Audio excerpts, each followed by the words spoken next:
Hi. I'm in rather a strange space. I don't know if this is going to work, but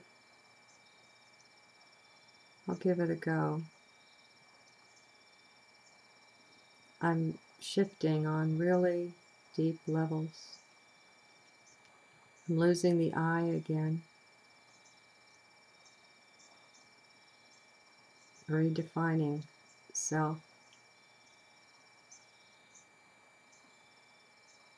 Last year, I remember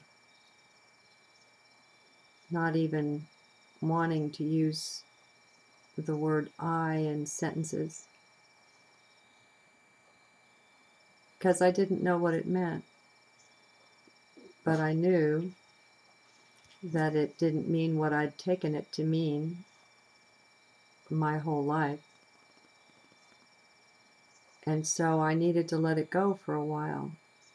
Put the word away, put it in the drawer, and not use it. Well, I made a big shift. And it took months and months to make that shift. And I've been using I for a good while now, reasonably comfortably. Not feeling I needed to draw that distinction anymore. Enough of my journals go into who or what is the I that I think people can pick it up from that, and I shouldn't have to worry about not using the word lest it be misunderstood. It will be misunderstood. That's just how it is. But something else is going on now. A much deeper redefining. And I feel rather dazed.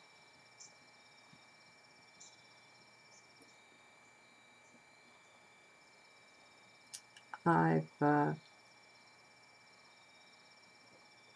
don't really know what's happening except a little bit around the edges. It's a pulling back from and out of the body as self. But it's much more than that.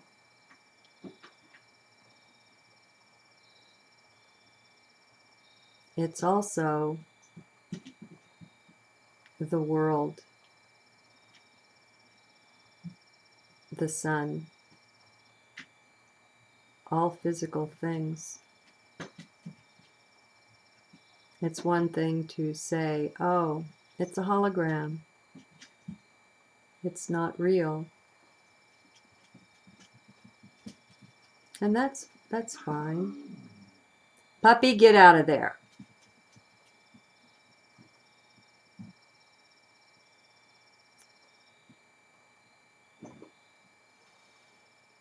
But we get deep down into it.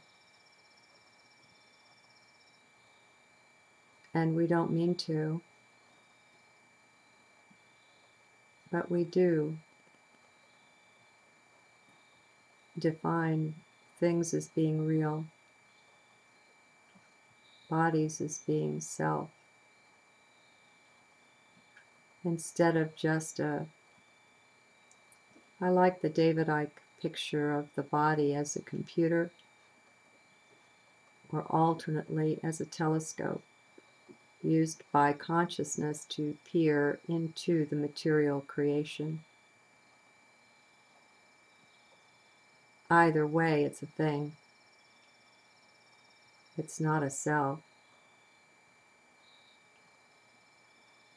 And so, I guess I wanted to record during this betwixt and between time where I'm neither here nor not here, neither this nor not this, but in process. And it's very dazed. Don't know how to anything right now. I just came in, body just came in from watching the sunset. And it's very strange. I have control of the body. I can put it where I want it to be relative to other things. So I can put it barefoot there in the front yard, gazing at the setting sun. But I'm not really in it. And I'm perceiving through it. But as I look at the sun, hello, no one is available to take your call. Is it Please really leave a there? message after the tone. What's a hologram?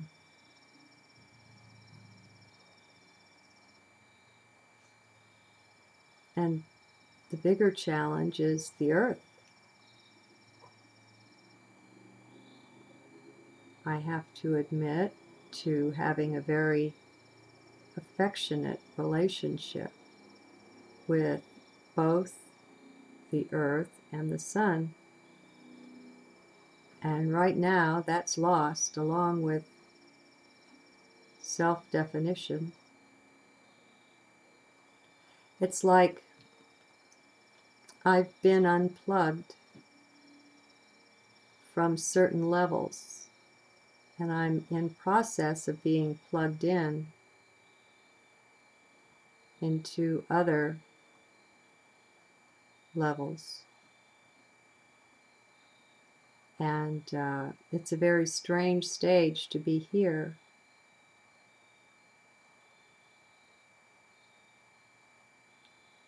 It's very strange. I have nothing to say, really.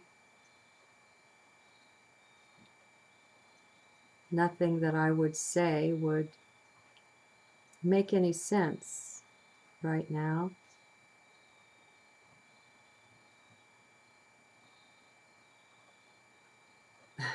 I don't mean this to be a spook show.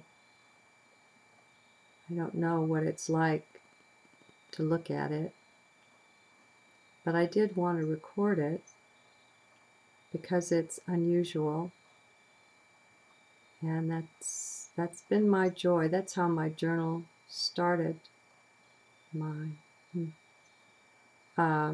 Several decades ago, I was having these unusual experiences. I've been very devotional with Source. I don't know, from the get-go, I guess. And anyway, I just started having unusual experiences that I didn't understand, that were mystifying. And I was speaking with a priest about it at one point, and he suggested I start writing it all down. And so I was probably, that was in the Air Force, I was probably maybe 19, 20, 21, 21 maybe, I don't know. It's the body that was that. I mean, what's time? What's time?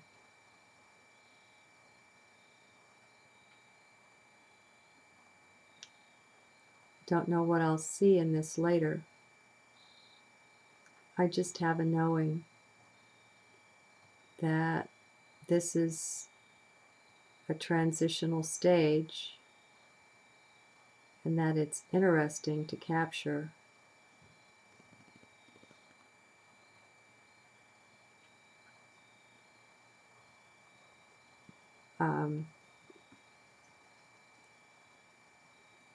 Don't be concerned if I post this to the web.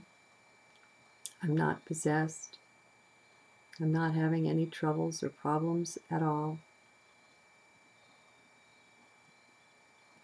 I'm not upset or sad or hurt or anything really. It's none of that. It's just an unplugging that's going on further levels. You know, this isn't only happening to me. And just to say something about that, there's a story. It's not a koan exactly, but it's one of those odd kind of stories. I don't know whether it's true or not. It may be. There was a Buddhist monk who went to the forest to meditate and to find whatever he was seeking.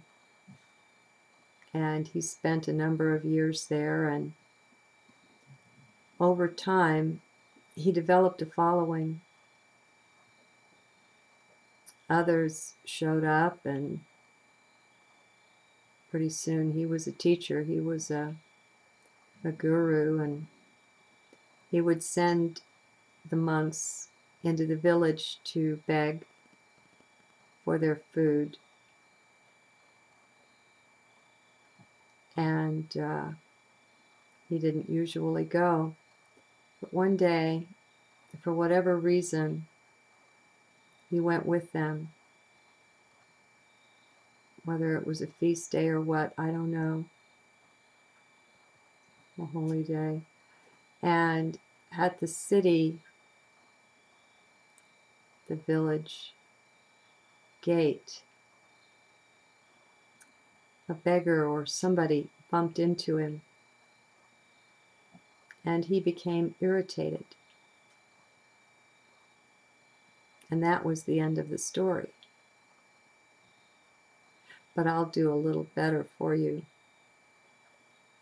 and explain